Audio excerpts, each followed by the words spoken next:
नमस्कार, जय जिनेन्द्र। आज हमारे साथ में है स्नेहा श्री जी, जो परिवर्तिनी निपुणा जी की शिष्य है। चौमासे के लिए अमरावती में 4 महीने के लिए स्थायी वास है। इस 4 महीने में धर्म का आचरण, जैन धर्म क्या है और किस प्रकार इस धर्म का आचरण करने से, इस पे 4 महीने तक लगातार प्रवचन होंगे। आज हम जानते हैं कि समाज में जो आज अव्यवस्था चल रही है, उसमें धर्म का क्या रोल आता है, धर्म के मार्ग से कितने लोग सन्मार्ग पे जा सकते हैं और जो बिखराव आ जाए है उसके लिए क्या उपाय योजना इस धर्म में दिखती है। जैन धर्म यह एक आचरण का धर्म है। जो जैन तत्व का आचरण करता है वो जैन हो जाता है। कई ऐसे लोग हैं जो जैन ना होते हुए भी जैन धर्म का आचरण करके जैन धर्म का पालन करते हैं। हमारे साथ में महाराज साहब श्री जी, स्नेहा श्री जी। जय जैन महाराज साहब, वंदन। अमरावती में आपका भी 4 मास तक वास है। इस 4 महीने में क्या संदेश रहेगा लोगों को, फिर हम समाज के ऊपर आते हैं। देखिए, हमारा संदेश तो ये रहेगा, हर एक आत्मा अपने आप को पवित्र करे। हर एक आत्मा अपने प्राप्त जीवन का सार समझे, हार्द समझे, और जो अन्य सारी आकृति से हटकर मनुष्य की आकृति मिली है, वो आकृति जो स्वयं संदेश देती है कि आप सीधी आकृति वाले हैं, तो सारे काम सीधे वाले करें, ताकि आप सीधे सीधे काम करते करते एक दिन स्वयं सीधे परमात्मा बन सके। तो हम ये चाहेंगे कि इस 4 महीने में हम लोगों को ज़्यादा से ज़्यादा उनका स्वयं का जो आत्मा का स्वभाव है, आत्मा का नेचर है, उसको बताने की कोशिश करेंगे। पर अंदर तक जाने से पहले हमको थोड़ा बाहर भी उनकी सफाई करना। जैसे मैं आपको एक बताती हूँ, अगर किसी को चलते चलते कोई घाव हो गया, गिर गया, लग गई, घाव हो गया, तो घाव होने से, लग जाने से थोड़ी धूल मिट्टी लग गई। अब धूल मिट्टी के लग जाने पर हम डायरेक्ट उसके ऊपर मरहम पट्टी नहीं कर सकते। तो जो धूल मिट्टी लगी है, तो पहले हम ये देखेंगे कि पहले उसको सफाई करें, धूल मिट्टी हटा दे, निकाल दे, और उसके बाद धीरे से उस पर ड्रेसिंग करें, मलहम पट्टी करें। और मलहम पट्टी करके भी उसको मलहम लगा के छोड़ना नहीं है, उस पर हम पट्टी लगावे, बैंडेज करें, ताकि वो धीरे धीरे धीरे रूझ जाए। वैसे ही वर्तमान समय में जो आत्मा के ऊपर कर्म के सारे डस्ट लग गए हैं, कर्म के कचरे लग गए हैं, जिसकी वजह से हम परेशान हैं, अशांत हैं, पीड़ित हैं, दुखी हैं, उन सबको दूर करने का प्रयास क्या है? क्योंकि एक्चुअल शांति जो है वो स्वयं के भीतर है। तो हमको बाहर से कोई शांति देना नहीं है, पर जो स्वयं के भीतर है उसको खोजना है, उसको निकालना है। जैसे कि एग्जाम्पल मैं आपको बताती हूँ, एक व्यक्ति एक पत्थर को लेकर के बैठा, और वो कलाकार था जो पत्थर को लेके बैठा है। किसी ने उसको कहा कि भैया, इसमें से आप एक मूर्ति बना दो। तो उसने बोला, प्लीज मुझे माफ करिए, मैं मूर्ति नहीं बना सकता। बोले, आप तो कलाकार हैं, आप मूर्ति नहीं बनाएंगे तो क्या करेंगे? तो उसने बहुत ही बेहतरीन जवाब दिया। उसने कहा, देखो, मैं जो काम करूंगा मूर्ति बनाने का काम नहीं करूंगा। मैं काम ये कर सकता हूं, जितना भी इस पत्थर के अंदर बिना काम का है, बिना यूज का मटेरियल है, आजू बाजू से जब मैं वो सारे मटेरियल निकाल दूंगा, उन पत्थर के टुकड़ों टुकड़ों को निकाल दूंगा, तो जो बचेगा, जो उसका ओरिजिनल रूप है, वो स्वतः उसके अंदर से प्रकट होगा। तो बस सेम वैसा ही काम हम भी यही चाहेंगे। जो हमारे अंदर क्रोध, लोभ, लालच, अटैचमेंट इत्यादि, ये सारी जो चीजें जो हमारी नहीं है, हमने इसको ओढ़ा है। और ये जो ओढ़ी हुई चीज है, इसको हम धीरे धीरे धीरे उनको बताएं कि ये गलत चीज आपके अंदर आ चुकी है, ये आपके ऊपर गलत कचरा लगा हुआ है, इसको अगर आप निकालते जाएंगे, ये सब हटते जाएगा, तो नेचुरल जो आपका स्वयं का अस्तित्व है, नेचर है, आप स्वयं परमात्मा के रूप में हैं, तो उसका परमात्मा रूप प्रकट होगा।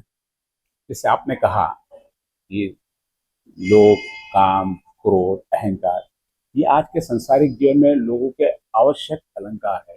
यदि ये बिल्कुल सब सही। चीजें छोड़ दे तो संसार उसको जीने भी ना दे। ऐसे में दोहरी जिंदगी कैसे जिएगा वो? ये तो बात अब ऐसा है कि देखो, सांसारिक व्यक्ति हर व्यक्ति को सांसारिक रूप में देखता है, जी और संत हर को संत के रूप में देखता जी है। ये कैसा होता है भैया? जैसी दृष्टि वैसी सृष्टि। जी अगर मान लो मैं संत हूं, तो मुझे हर में संतपना दिखाई देता है। अगर कोई भगवान होता है, तो उसे हर आत्मा में भगवान का स्वरूप दिखाई जी। देता है। तो वैसे ही जो सांसारिक व्यक्ति है, उसको हर में सांसारिकता दिखाई जी। देती है। तो अब ये दृष्टिकोण का फर्क है। तो कोशिश ये होगी, जब हमारे यहाँ लोग आते हैं ना, तो सांसारिक लिबास में तो आते हैं, पर ये सोचते जरूर है यहाँ आएंगे तो यहाँ के ताने बाने के अनुसार बात करते हैं। तो शायद हो सकता है कि जब वो यहाँ आते हैं तो यहाँ के अनुसार बाहर जाते अपने तो आप को बाहर के ढालने की कोशिश करते हैं। और अगर पूरा समाज आता है, सारे मानव जाति के लोग अगर किसी भी संप्रदाय के सदगुरु से मिलेंगे, किसी भी संप्रदाय के धर्मात्मा से मिलेंगे, तो शायद उनको वो यही शिक्षा देते हैं। और अगर ये शिक्षा सदगुरुओं की हर एक व्यक्ति अमल में लाने लग जाए, तो मुझे लगता है हर को समझ में आ जाएगा कि मोह माया आखिर ये सब ओढ़ा हुआ अपना है, तो इसको हटाने से ही अपने को अंदर की शांति प्राप्त आपने होगी। शुरुआत में कहा था कि सीधे काम सीधी बात सारा कर, उससे क्या आशय है आपका कि कौन से काम सीधे होते हैं, कौन से काम हाँ, ये बात गलत हो सकते हैं, उल्टे हो सकते हैं, जो भी आपकी नजर में? देखिए सांसारिक व्यक्ति के अनुसार मैं पूछ रहा हूँ। देखिए ऐसा है, मैंने जो बात बोली है वो बात ऐसी है। एक तो संसार में जितनी भी प्रकृति अभी अपने को दिखाई देती है, जितनी भी आकृति दिखाई देती है, जितने भी पशु आदि हैं, वो सब की आकृति ऐसे आड़ी है। और कुदरत ने हमारी आकृति को ऐसे आड़ी नहीं बना करके खड़ी बनाया। खड़ी बनाया मतलब सीधी सीधी बनाया। कुछ हमको अच्छे काम करने के लिए, सीधा सीधा सीधा काम करने के लिए। आपका क्वेश्चन है कि सीधा मतलब क्या? क्या? सीधा का मतलब है, एक देखो, एक सीधी रेखा होती है जिसको बोलते हैं सरल रेखा। जी। अगर आदमी के अंदर एक चीज जिसको बोलते हैं सरल हो जाना, अगर सरल हो जाए, तो आदमी बहुत जल्दी अपने जीवन में परिवर्तन कर सकता है। पर मैं ये संदेश देना चाहूंगी, सरल बनना ही सबसे ज्यादा कठिन काम है। अगर आदमी सरल हो जाए, तो इससे अच्छा धर्म भी कुछ नहीं है। ये सबसे बड़ा धर्म है, पर सरल बनना ही सबसे बड़ा कठिन काम है। पर अगर सरल बनना है, तो आदमी को अंदर से अपना एक विरल व्यक्तित्व, विरल अस्तित्व, ये प्रकट करने की चेष्टा करनी चाहिए। वो दुनिया की नजरों में मैं क्या हूं, जो बाह्य चक्षु से दिखाई देता है, वो मुझे नहीं बनना है। जिस दिन मैं सरल बनूंगा, तब भी यही दुनिया होगी, यही लोग होंगे जो मुझे हाथों हाथ उठाएंगे, मेरे को नमस्कार करेंगे, प्रणाम करेंगे और मुझे आदर्श बनाएंगे। और ये तब उसको प्रतीत होगा जब वो वैसा जीवन जीने लगेगा। सरल व्यक्ति का जीना बहुत मुश्किल हो जाता है। जैसे हम विषधर को भी कहे कि यदि उसने काटना बंद कर दिया तो लोग उसे खिलौना समझते हैं। तो लोगों ने भी, ज्ञानियों ने भी कहा कि काटना आप बंद करो, लेकिन फुफकारना तो शुरू रखो। ये फुफकारना कई बार विष की तुलना देता है। ऐसे में आम आदमी कैसे अपने को मैनेज करे? देखिए, आपने जो प्रश्न किया है, इसका आधार तो ऐसा है कि कोई भी व्यक्ति अभी तक शायद ये नहीं समझ पाया है, इस जीवन के बाद भी कोई जीवन होता है। जब तक वो पुनर्जन्म को नहीं मान रहा है, तब तक वो ये बात कर सकता है कि यहाँ जो काम करो वो यही द एंड कर दो। पर हमारे परमात्मा तो ये कहते हैं, पिछला भी जन्म था, आगे भी जन्म होगा। तो आज वर्तमान में ऐसा कोई काम मत करो कि जिससे किसी और को दुख हो। अब बात ये आती है, ईंट का जवाब क्या पत्थर से देना? बिल्कुल नहीं। ईंट का जवाब कभी पत्थर से नहीं दिया जाता। ये तो ऐसी हो गई कि अगर कोई हमारे सामने ईंट उठाया तो हमको पत्थर फेंकना है। जी। हमारे परमात्मा कहते हैं ईंट का जवाब पत्थर से मत दो, ईंट का जवाब भी बहुत इत्मीनान से और बहुत दिल से और बहुत प्रेम से दो। और अगर जवाब देना ही नहीं है, सबसे बड़ी चीज तो ये होगी कि आप जवाब मत दो। अगर आपने जवाब नहीं दिया है तो सामने वाला आखिर कितने दिन तक आपके पीछे लगेगा, उसकी भी एक लिमिट है। जैसे आपने कभी एक उक्ति सुनी होगी, हाथी चले बाजार, कुत्ता भौंके हजार। तो पूरी दुनिया चाहे कुछ भी बोले, पर अंदर से हमारे आवाज आती है, ये सही है इसलिए इसको करो, ये गलत है इसको मत करो। पर आज वर्तमान समय में जैसा प्रश्न आपका है, वो प्रश्न का बेस ये बन सकता है कि वर्तमान जनरेशन में जो नवयुवक वर्ग है, वो नवयुवक वर्ग जो आप प्रश्न कर रहे हैं वो इनसे जुड़ करके आते। वो ये बोलता है कि अगर हम सबके सामने में इतना नहीं आगे बढ़ेंगे तो हमको पूछेगा कौन? तो हमारी भी कदर होनी चाहिए, हमारी भी इज्जत होनी चाहिए, हमारी भी प्रतिष्ठा होनी चाहिए। इसलिए वो जैसे के साथ तैसा नहीं, जैसे के साथ तैसे से भी आगे का बर्ताव करने की कोशिश करता है। पर इसके लिए देखो भैया, सबसे पहले संस्कार की जरूरत पड़ेगी। अगर माता पिता आदि एक अच्छा संस्कार देते हैं और स्वयं वैसा जीवन जीते हैं, स्वयं वैसा आचरण करते हैं, तो उसका बहुत बड़ा प्रभाव पड़ता है। अब आप विचार करो, अगर माता पिता स्वयं अपने माता पिता से दूर रहते हैं तो बच्चा उनके नजदीक कैसे आएगा? बच्चा उनके नजदीक नहीं आएगा। तो अब व्यवहार कैसे करना? ये तो व्यवहार ऐसा ही हो रहा है, पासिंग द पार्सल, जैसा आप कह रहे हो, ईंट का जवाब पत्थर से।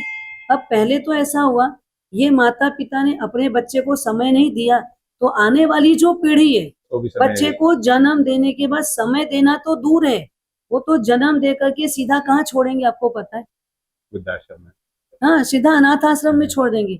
अभी हम आते आते अनाथ आश्रम में ही रुके थे, तो हमको पता चला कि यहाँ जितने बच्चे हैं वो कौन है। तो बोले किसी को माँ बाप ने ट्रेन में छोड़ दिया, किसी को रोड पे छोड़ दिया, किसी को खेत खलियान के पास छोड़ दिया। तब विचार आता है कि आज जो जमाना आ रहा है, धीरे धीरे धीरे हमारे माँ बाप तो फिर भी हमको यहाँ तक भी लाए, पर अब के जो माँ बाप होंगे उनको वो बच्चे वैसे भी नहीं मिलेंगे, क्योंकि उन्होंने बच्चों को वैसा ही दिया। ना बच्चों से माँ बाप को मिलेगा, ना माता पिता बच्चों को वैसा दे पाएंगे। फिर तो ऐसा ही होगा कि ये पीढ़ी दर पीढ़ी चलेगा। आखिर परिवर्तन की आवश्यकता होगी। आपने अभी जो परिस्थिति बताई आज के वर्तमान समाज की परिस्थिति है। हाँ जी। ये वर्तमान समाज में, और यदि परिवार की, समाज की और आज के पीढ़ी की बात करूं तो आज की पीढ़ी धर्म से भी बिखरते चल जा रही है, घर से भी बिखरते चल जा रही है, परिवार बिखर रहा है, घर बिखर रहा है। अहंकार के चलते आज रिश्ते नहीं टिक रहे हैं। कहीं ना कहीं अहंकार के पीछे कारण जैसे आपने बताया कि माँ बाप का और बच्चों का अटैचमेंट, आज की पीढ़ी में भी हम देखते हैं बच्चों का अटैचमेंट अब माँ बाप के प्रति नहीं रहा, क्योंकि माँ बाप ने अपनी अपेक्षा के लिए उनको पढ़ने दूर भेज दिया। माँ बाप साथ में ही नहीं रहते, पूरा 24 घंटे में से 16 घंटे उसके ऊपर पढ़ाई का प्रेशर रहता है। तो कैसे माँ बाप के साथ अटैच, जब माँ बाप के साथ में, परिवार के साथ में अटैच नहीं रहेगा तो आपके धर्म के साथ में भी कैसे अटैच होगा? इन सब चीजों के बीच में आज की हम आधुनिक पीढ़ी को जो चाहिए, जो ज्ञान चाहिए, जो तंत्र ज्ञान चाहिए, हम उससे भी दूर नहीं जा सकते कि भाई आप वो छोड़ के आप धर्म करने बैठो, ये भी नहीं बोल सकते। इन सब में बीच के तालमेल और एक अहंकार, ईगो, दो शब्द ऐसे है जिसने पूरे परिवार को, पूरे समाज को बिखरा। विशेषकर यदि हम जैन धर्म की बात करें तो जैन धर्म में बहुत ज्यादा बिखराव, दूसरे धर्म भी है, मुस्लिम धर्म भी है, सिख धर्म भी है, उसमें आज भी मान्यता, संस्कार हमको नजदीक से देखने को मिलते हैं, जहां हमारे समाज में इसका अभाव पड़ते जा रहा है। कहाँ कम पड़ रहे हैं हम लोग? देखिए ऐसा है, अभी वर्तमान जनरेशन को जो धर्म से जोड़ने की बात है या परिवार से अटैच करने की बात, सबसे पहला नुकसान मैं मेरे दृष्टिकोण से बोलूं तो वर्तमान जिस परिस्थिति को हम लोगों से समझ रहे हैं वो ऐसा है कि ऑलमोस्ट लोग ऐसे हैं कि जो अपने स्वार्थ के अनुसार जी रहे, सबको अपने जीवन में अपना ही स्वार्थ प्रिय है और अपने स्वार्थ में ही उनको सुख शांति मिल रही है। वास्तव में देखा जाए तो वो सुख शांति भी नहीं है, वो सिर्फ कहने के लिए सुख शांति है। उनका ऐसा है मानना है, अगर हमने जन्म लिया है तो एक युवावस्था में शादी करनी जरूरी है। शादी हुई, बच्चे पैदा हो गए, पहले तो बच्चा पैदा न हो उसके लिए भी बहुत सारा प्रयत्न चलते रहते मतलब असंयम होते हुए भी प्रयत्न किया जाता है। संयमित जीवन शैली हो और फिर वो विकल्प करे तो बात अलग है, लेकिन अभी संयम भी नहीं है और उस प्रकार के अननेसेसरी उनके पास कई प्रकार के विकल्प भी खड़े हैं। अब आप देखिए, अगर बच्चा है जीवन में तो उनको लगता है कि बच्चा मेरे जीवन में दखल पैदा करता है, मेरे कई प्रकार के सुख में वो कैरियर में दखल पैदा करता है, दखल आगे बढ़ने पैदा में दखल करता है। पैदा करता है। तो इसलिए वो ये चाह लेते हैं कि बीच में से बच्चे को हटाए कैसे। अब बच्चा पैदा किया है, हटा भी नहीं सकते और उनके साथ में दूरी बने तो बने कैसे। तो माँ बाप अपनी जिंदगी में पहले तो ये सोचते हैं, आज आप देखिए ना, 2 साल का बच्चा, 2.5 साल का बच्चा, उसको स्कूल भेज दिया जाता है। ठीक है, अब वो कौन सी स्कूल है? प्ले स्कूल है। घर पे प्ले नहीं करवा सकते, घर पे माँ बाप उनको समय देना नहीं चाहते। क्यों? क्योंकि फिर मम्मी किटी पार्टी में कैसे जाएगी, क्लबों में कैसे जाएगी। तो ये सब जगह जब उसको घूमना है तो बच्चे को कहाँ कहाँ लेके घूमेगी। फ्रीडम कम हो जाता बच्चे के कारण। तो इसलिए वो ये सोचती है कि ये बच्चे को मैं कोई ऐसी जगह पर भेज दूं जिससे मैं फ्री रहूंगी, बच्चा अब भी वो पल जाए। बच्चा भी पल जाए। पहले देखो, एक तो घर पे संयुक्त फैमिली थी, परिवार बड़ा हुआ करता था। आज परिवार हो गया हमारा छोटा और फैमिली हो गई सिंगल। पहले दादा दादी होते थे तो दादा दादी बच्चों को देख लिया करते थे, बच्चे बहुत सारे घर पे होते थे, एक दूसरे को देख करके जीना सीख जाते थे। अब हो गई बात, दादा दादी के साथ रहना नहीं चाहते आज की जवान पीढ़ी, और दूसरे नंबर में दादा दादी की एक अनुभव शुद्ध बातें बोलने की आदत पड़ गई है, वो बिना बोले रह नहीं पाते, उनको कोई भी गलत चीज बर्दाश्त नहीं होती है। जहां वो बोले तो उनको उनके साथ रहना नहीं, ऐसे पटरी में तालमेल नहीं बैठ रहे। तो हकीकत ये है कि दादा दादी को थोड़ा सा वर्तमान समय देखते हुए अपने आप को भी थोड़ा सा बदलाव करना एक मौन का रिश्ता अपनाना चाहिए, रास्ता अपनाना चाहिए। और जो जवान है उनको लगना चाहिए अगर इनका अनुभव नहीं मिलेगा तो हम आगे कैसे बढ़ेंगे। बिना अनुभव ज्ञान के वो अपने जीवन को बहुत ऊंचाई तक नहीं ले जा सकते, गहराई तक नहीं ले जा सकते। वो फैला सकते हैं लेकिन गहराई उसमें नहीं होगी, और फैला हुआ होने पर बिना गहराई के, जैसे आप देखो, अगर किसी मकान को आप बनाओ और उसमें नींव ना डालो तो क्या होगा भैया? बिना नींव का मकान टिकेगा क्या? भले कितना भी आलीशान सुंदर सब कुछ बना लो, तो जो नींव है वो बुजुर्गों के द्वारा प्राप्त होती है और वो आज की जनरेशन चाहती नहीं है। तो बात रही ये कि अब ना बच्चे आपके पास ज्यादा है और ना माँ बाप आपके साथ में है, दादा दादी नहीं है, तो वो पेरेंट्स चाहते हैं अब हमारी जवानी के समय में, और वर्तमान समय तो और इतना आगे बढ़ते जा रहा है कि क्लब, होटल या परचेसिंग, बाजार इत्यादि में इनका भटकाव बहुत बढ़ गया है और अब वर्तमान में सब अधिकतम पढ़ रहे हैं और उसमें भी लड़कियां ज्यादा पढ़ रही है। तो इनको तो खास करके पहले गृहिणी बनती थी लड़कियां, शादी होके जाए तो अच्छा परिवार समृद्ध तब बनता है जब वो लड़कियां पढ़ लिख करके अपने घर को सुचारू रूप से चलाती है। आज का समय ऐसा आ गया, माँ बाप ये सोचते हैं कि लड़की को अच्छे से पढ़ाओ लिखाओ, कल भविष्य में कुछ होगा तो अपने पैर पर खड़ी रहेगी। पीछे पहले भी जमाने में ऐसा नहीं है कि विडो नहीं होती थी लड़कियां, विडो भी होती थी लेकिन उसको संस्कार मजबूत दिया जाता था, सहने की शक्ति दी जाती थी। आज माँ बाप सहने की शक्ति नहीं देते, उसको कहने की शक्ति देते। फर्क यहाँ पर पड़ रहा है, छोटी सी बात होगी तुरंत फोन लग जाता है, तुरंत मोबाइल से मैसेज चला जाता है कि मम्मी ऐसा ऐसा हुआ, या मम्मी पूछ लेगी बेटा और क्या हुआ बता, और नहीं हुआ तो थोड़ा सा कुछ भी प्रॉब्लम आई बस जी, जिसको छूटा छेड़ा बोलो और इंग्लिश में बोलो तो डिवोर्स ले लो। तो ये सब चलते संस्कारों के कारण आज वर्तमान में एक दूसरे के साथ रहना कठिन हो गया। पर अगर माता पिता अपने बच्चों को समय नहीं देंगे, प्रेम नहीं देंगे, प्यार नहीं देंगे, तो आखिर वो बच्चा जो हर एक जीव के अंदर एक इच्छा शक्ति होती प्रेम की, हर जीव प्रेम चाहता है, जब उसको प्रेम नहीं मिलता, प्यार नहीं मिलता, तो वो कहीं ना कहीं प्रेम और प्यार के लिए जाता है। तो जो उसको प्रेम देता है वो उसका बन जाता है। फिर चाहे उसको फ्रेंड से मिले, चाहे उसको अन्य किसी से मिले, जहां मिलता है वो उनसे जुड़ता है, और माँ बाप से वो दूर हो जाता है। यानी मुख्य जो आ रहा है अपना, आज जो इमोशंस की कमी हो रही है, आपसी Correct. आपसी जो मिलान होता है वो कमी हो रही है, भावना की कमी हो रही है। उसके अलावा दोनों में अटैचमेंट जो होना परिवार में वो नहीं आ रहा, क्योंकि सब अपने अपने काम में व्यस्त है, सबको अपना खुद का वर्चस्व बढ़ाना। उस चक्कर में बच्चे, जैसे आपने कहा कि मैंने कहा कि अपने समाज के लोग जो है दूसरे समाज के प्रति ज्यादा आकृष्ट हो जाते हैं। हमने देखा कि कई विवाह भी आज दूसरे समाज में हो रहे हैं, अपने समाज में कम हो रहे हैं। लड़कियों की, लड़कों की उम्र बढ़ती जा रही है, शादी के प्रति उनका आकर्षण खत्म होते जा रहा है। अब इन सारे चीजों के कारणों में सबसे आखिर में नजर जाती है, सबका जो जाता है धर्म के ऊपर, हर का विश्वास जाता है धर्म के ऊपर। मैं वही पूछा कि हम इन चीजों में कहाँ कमजोर पड़ रहे हैं। देखिए, शादी के प्रति रुझान कम हो रहा है, ये अलग चैप्टर है, पर अंदर का जो वासना का भाव है ना भैया, वो कहीं कम नहीं हो रहा है। वो तो वो बढ़ रहा है। भूखे भेड़िए की तरह जहां जाए वहां लपक रहे, जिधर जो दिख जाए उसके साथ लपक जाते हैं। तो ये चीज समाज के अंदर बहुत बड़ी विकृति पैदा कर रही है। जबकि जो संत नहीं बन पाता है उसको ये दायरा दिया जाता है कि आप एक कंपाउंड के अंदर, अपनी एक मर्यादा के अंदर आप अपना जीवन का निर्वाह करें।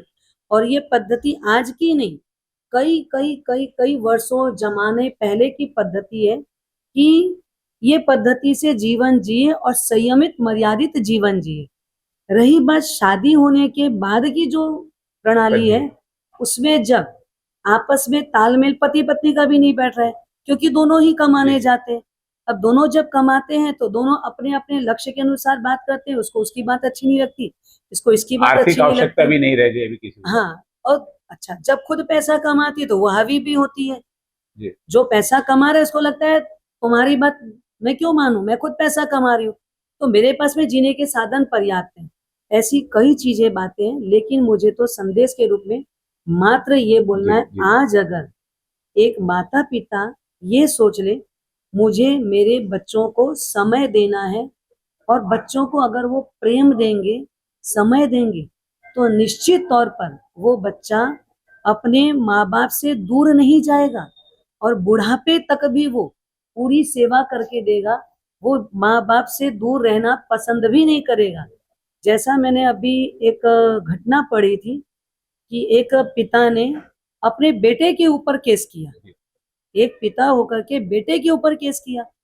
अच्छा, केस किस बात के लिए किया कि मुझे रोज 200 रुपए बेटा अपने हाथ से ला करके देवे खर्चे के लिए। खर्चे के लिए, मन नहीं, बस मुझे 200 रुपए रोज अपने हाथ से ला के देवे। तो ये केस जब आगे बढ़ा और जज लोग आकर के बैठे, तो जज लोगों ने पूछा कि भाई आप एक 200 रुपए के लिए अपने बेटे के ऊपर केस वो कर भी दिया। अमीर आदमी। अमीर आदमी है, उसके पास में बहुत जाहो जलाली है, पैसा भरपूर है। बोले आपको बेटे से मांगना पड़े? बोले मैं बेटे से मांगने के लिए केस नहीं किया हूँ, मुझे लगता है रोज मेरा बेटा एक बार तो मेरी नजर के सामने आए, एक बार तो मैं उसको अपने करीब बैठा सकूं। जब वो 200 रुपए किसी के द्वारा भी ना भेजे, वो 200 रुपए अपने हाथ से देवे।